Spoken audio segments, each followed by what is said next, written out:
Yes, Ridley is huge. Yes, Ridley was teased to be a boss character similar to the Yellow Devil. Yes, Ridley is most likely not going to be a playable fighter. But that doesn't stop me from wanting to play as him.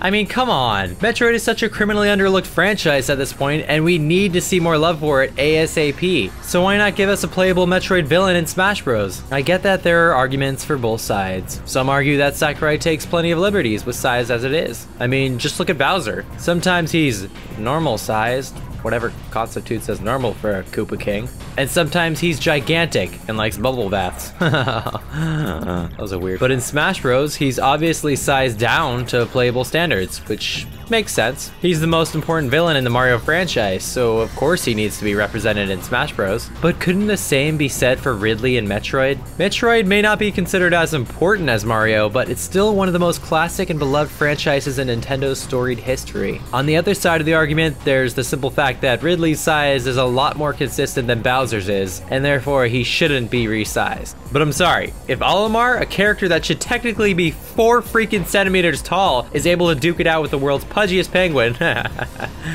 Ridley should be able to shrink down to Charizard's size. Come on, make it happen, Sakurai. Do it for the baby. Baby, the baby, and the baby, for the baby, of the baby, for the baby. Babies cry, the babies cry. I shouldn't have said that. And if Ridley doesn't become a playable fighter, the Samus gets it.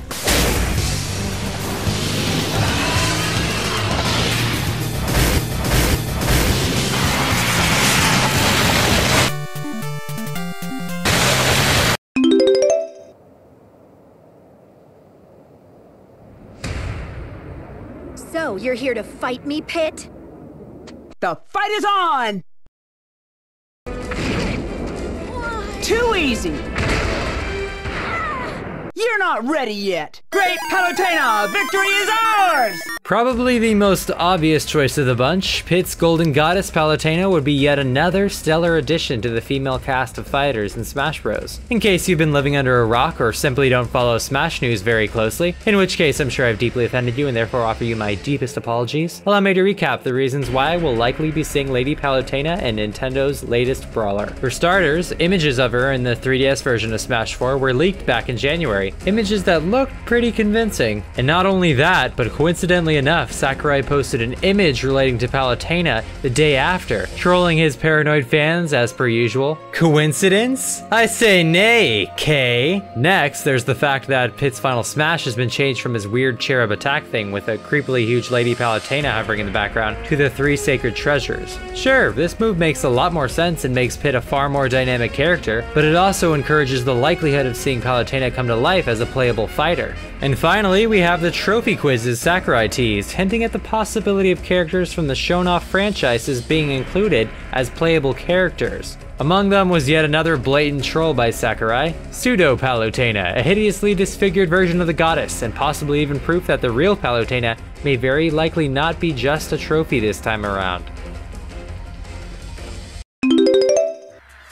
Okay, let me preface this by first saying, oh my god, Diddy Kong, I hate you so much with the freaking nanas, I hate you so much. No, I don't have a potassium deficiency, thank you very much. Yes, I'm not a big fan of either Donkey or Diddy Kong. So why would I put another Kong on my list? Because Dixie is amazing. She recently had a comeback in the form of Donkey Kong Country Tropical Freeze, and the result is me wanting her to be in Smash. Why? Well, because she is very cool and I like her hair and she is a pretty monkey. Okay, this is getting weird. Really? It's as simple as that. Dixie Kong is an awesome character, and in a male-dominant roster, the more females the better, right? Right?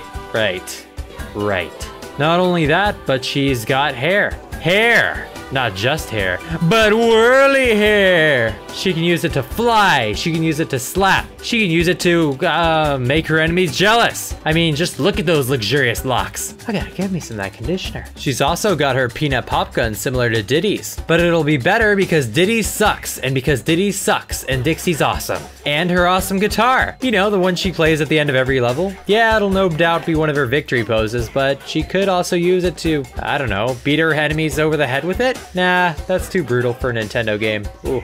Or maybe not. And before you question whether her innocence can handle the bloodthirsty battlefield, let me tell you, she's seen some serious things, man. Okay, seriously, if this doesn't happen, I'll eat a cuckoo. Or cuckoo. Whatever. The Zelda, the bird, the chicken from Zelda. Not that that would be a bad thing, considering how tasty they look.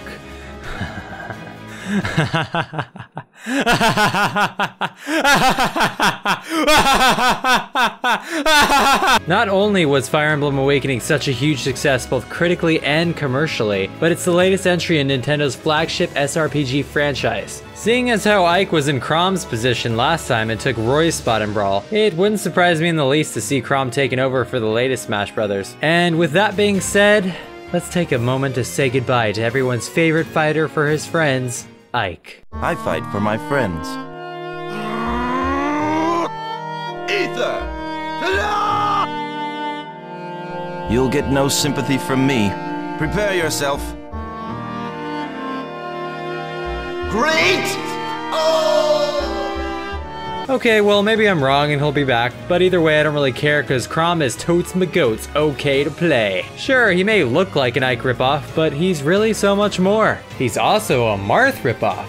Now, what this would mean is a Fire Emblem character in Smash Brothers that is actually balanced. I have never really liked Marth's playstyle, honestly. I'm not very good with the spacing, and he's just a bit too nimble for my liking. And I can never get that side B move right, the dolphin dance? Stupid dolphin dance? The dolphins are mocking me! And while I do prefer Ike to Marth, he's just a bit too chunky and, yeah. He's more like that kind of dolphin. To have a mix of both fast and slow, a deadly fighter that's powerful yet fluid would be amazing, especially since Awakening is my favorite Fire Emblem so far. And if you're wondering what his final smash would be, it would be dating, marrying, and bearing an overpowered child with every female character on the roster. The child then proceeds to destroy every other player on the field. Because with those skills and those stat gains, even Meta Knight would flee in absolute terror. Or maybe not. Get it? Not. It's funny because it's her name, and I made a pun. Yeah! Hey, remember when Dr. Mario was a thing? That was a great idea, wasn't it? No. No, it wasn't. It was stupid. No one wants to throw pills.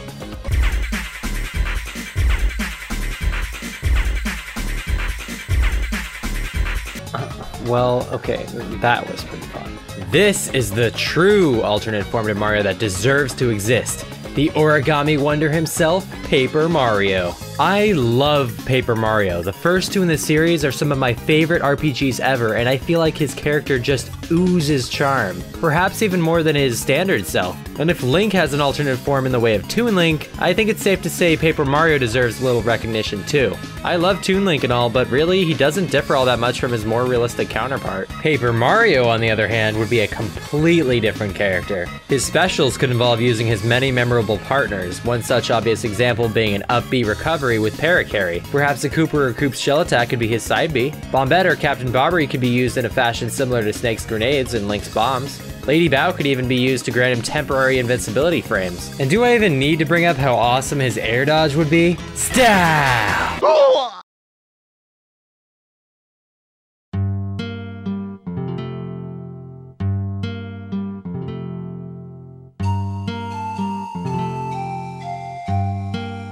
This idea is just too good not to happen, people. And by people, I mean Nintendo. And by Nintendo, I mean you, Sakurai. Oh god, I love you, Sakurai-san. He'd fold into all sorts of crazy contraptions to hinder his opponents. He'd take advantage of the many badges at his disposal to bury the competition. He'd flip from 2D to 3D to dodge attacks. And most importantly, he wouldn't use any stickers because that game made puppies cry and there should be no mention of it whatsoever. Good day, sir! But seriously, we may have an overabundance of Mario characters in Smash Brothers as it is, but I consider the Paper Mario series to be separate enough that it warrants making an exception. Viva la Paper Mario! Let him fold unto your streets, citizens of Smash Brothers. I don't know what I'm talking about. Well guys, that's my video. If you liked it, feel free to act of your own free will because I mean, I'm not gonna ask you to do anything. I mean, you could like it if you wanted to, but who am I to, you know, ask you of that? I mean, not that desperate. Just kidding, I totally am. Please like it. And to keep up to date with all my videos coming out, don't forget to subscribe to my channel. And while you're at it, why don't you follow me on Twitter and Facebook? I mean, go crazy. I sure wouldn't mind. I mean, not like I'm begging or anything, but jeez. And because everyone loves viewer participation, go ahead and leave me a comment below about what your top 10 most wanted fighters in Super Smash Bros. Are. Was one of your picks on this list? Huh? Did I choose right? Yeah. If so, congratulations. I like you. And I guess that's the end of the video. Or is it? See you next time.